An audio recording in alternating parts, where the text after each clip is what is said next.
او په دویمه درجه کې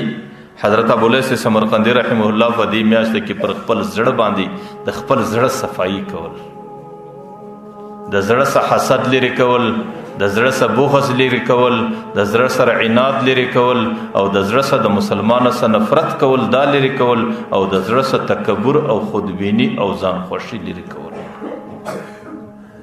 او د ځان سره په دې زړه کې دا فیصله کول چې زه د الله تعالی یو مخلوق یم، زه د الله تعالی یو بنده یم، زه د الله یو غلام یم، زه د الله یو نوکر یو مزدور یم. الله تعالی پر ما باندې دا ایښي دي چې ته به دا عمل نه کوې، نو زه په دې ټولو مخلوقاتو کې عاجز عمل یم، زه د خپل رب حکم پر ځای کوم.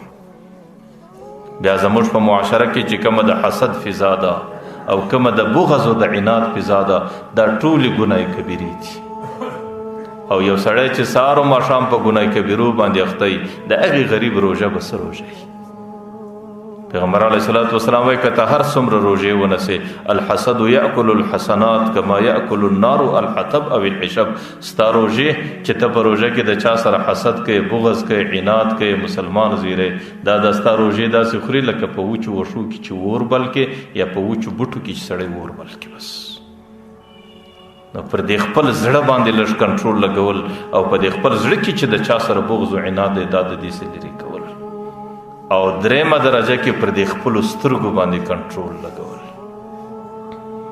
دا زموږ او ستاسو د زمانې لویه وبا ده او لوی آفت دی چې کله زه سهار پر دې لمانځه بعد دلته تلاوت وکړم، او د تلاوت څخه وروسته چې خپلې حجرې او کمرې ته ولاړ سم، بیا ټوله ورځ زما مخ ته د فیسبوک تصویرونه دي، او بیا زه په سترګو باندې دا ګورم. دلته پر لمانځه باندې ولاړ یم چې د لمانځه څخه 5 قدمه تللی لا نه یم، برته د سترګو په زنا باندې اخته یم. پیغمبر علیه السلام وایي العینان تزنیان، دا سترګې زناکاره وي، و زناهما النظر، او د دې زناکاري دا ده چې دا بدنظري کوي. او بدنظري دې ته نه ویل کېږي چې سړی په بازار کې ښځو ته ګوري، بدنظري دې ته نه ویل کېږي چې سړی په لویو ښارو په لویو مارکیټو کې زنانو ته ګوري، او د ټولو څه بدنظري دغه ده چې ستا د موبایل غلط تصویرونه دي دې ته کتل، دا هم د سړي بدنظري ده. ځکه پیغمبر علیه الصلاة والسلام حدیث قدسی را نقل کوي، الله تعالی دې بنده ته یا ابن آدم جعلت لك عینین، ما تا ته 2 سترګې درکړي دي، وجعلت علیهم الغطاء، ما پر دې سترګو باندې پرده یې ایښې ده، فانظر بعینیک ما احللته لك، چې کوم څه درته جایز دي په سترګو باندې هغه ته ګوره، والا فاغلق علیه الباب، که نه درته جایز دا دروازه پر بنده وکټوئ. بس نو ما درته ویل ورځ ټوله د سترګو په حفاظت کې تیرول. زما خو عقیده دا ده چې دې میاشته کې خپل فیسبوک ته او خپل ټلیفون ته او دې ته رخصت ورکول، او دا د زندګۍ څخه لرې کول، او دا یوه مبارکه میاشته ده هغه د سترګو په حفاظت کې تیرول. او 4 نمبر باندې د خپل نفس چې کومه نفقه ورځي د دې نفقې د حلالوالي فکر کول، چې زه چې کوم روژه مات کوم، زه چې کوم پیشلمی کوم، آیا د زما روژه ماتو پیشلمی پر حلال نفقه دی او که نه دی؟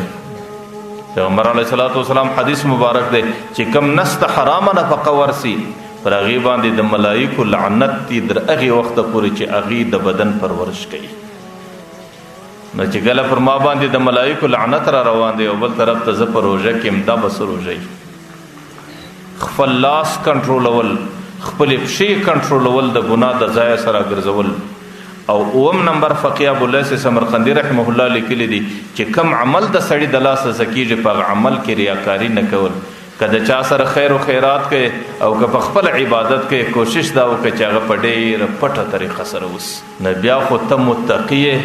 او بیا ستا روژه په تقوا ده، او پیغمبر علیه الصلاة والسلام د دغه متقی صفت بیان کړی دی، او د قرآن په آیاتو کې د دغه متقی ډېر ذکر راغلی دی. والآخرة عند ربك للمتقین، آخرت د الله په حضور کې د دې متقیانو دپاره دی.